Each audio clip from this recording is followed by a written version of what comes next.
Bienvenidos de nuevo a Visión Interdimensional, para aprender un poco más acerca de nuestro entorno energético. Hablemos esta vez de los ataques, aquellos que son planificados por alguien y ejecutados por algún sicario espiritual.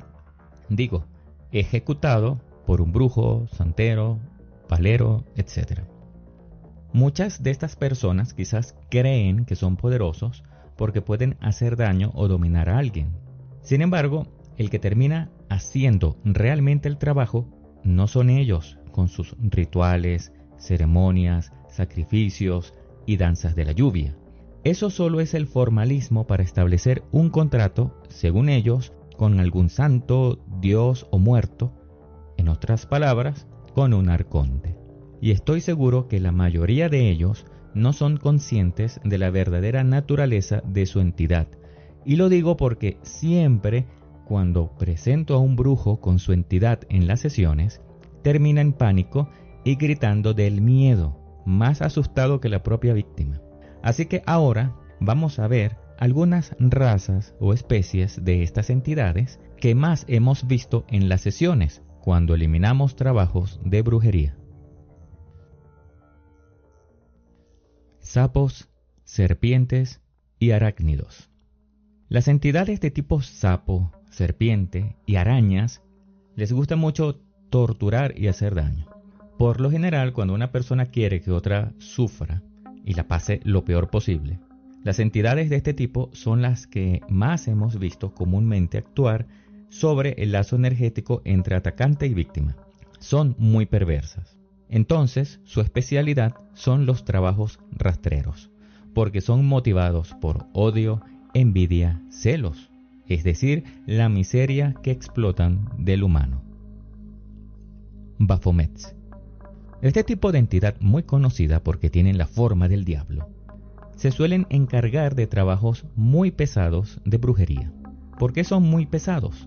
Porque hay que dar bastante a cambio para hacer un ritual con ellos.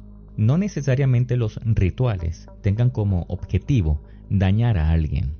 Puede ser para conseguir gloria, fama, dinero, éxito y longevidad para la misma persona. Pero hay que sacrificar algo importante, dar sangre como animales o intercambiar en trasfondo a personitas inocentes. Por eso son muy comunes en lo que tiene que ver con magia negra muy pesada. He visto casos donde alguien que tiene hijos en etapa de infancia o ni los tiene aún, pero cuando realizó un ritual para conseguir dinero, longevidad, sanación o fama a través de la magia negra, aunque esté sacrificando a una gallina en un ritual, energéticamente sin conocimiento, están entregando a su hijo o a su futura generación a estas entidades. Sobre todo sucede cuando no pueden ya cobrarse en vida con el solicitante del trabajo, o ya con su descendencia tienen suficiente. Entonces, la especialidad de estas entidades no son los trabajos rastreros como hacerle daño a alguien por solicitud. Más bien, suelen atacar y atormentar a las personas ofrecidas o a los mismos solicitantes en próximas vidas.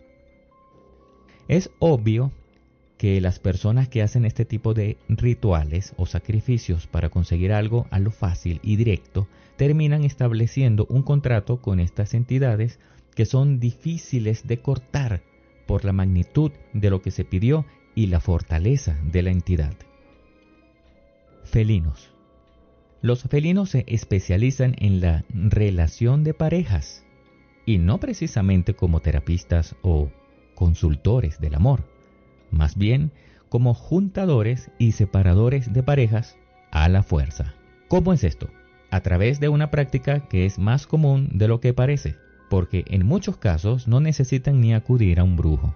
Me refiero a los rituales de amarres, endulzamientos y a los ataques para separar a una pareja. La entidad felina le encanta la energía sexual, pero de forma sutil, la seducción, unión y separación forzada de parejas para así, al final, disfrutarse a los implicados. Como verán, para solicitar este tipo de trabajos no se necesita de mucho que dar a cambio, solamente de tu energía sexual en una forma en que ni tú te das cuenta cómo ni cuándo. Quizás por eso es tan común que la gente mande a hacer estos trabajos, pero no se da cuenta con quién termina contratando o mezclándose energéticamente. Porque en los actos, créanme, no va a ser de dos personas físicas solamente. Las van a tener como partícipes también. Así que estas son las entidades más frecuentes que hemos visto, pero no las únicas. Sin embargo, cuando están en modo ataque hacia ti, también se enfocan en bloquearte en todos tus ámbitos, ya sea en sentido económico, social y sentimental. Espero que la información ayude a tomar un poco de conciencia para aquellos que todavía pactan con estas entidades, porque hoy quizás las tengan a su favor porque les dan energía voluntariamente, pero mañana, o quizás en otras encarnaciones, las tengan pasando factura, porque nada de ese supuesto poder es gratis. Además, se van complicando progresivamente a ellos mismos como esencia, perdiendo así su capacidad de brillar. Nos vemos en el próximo video.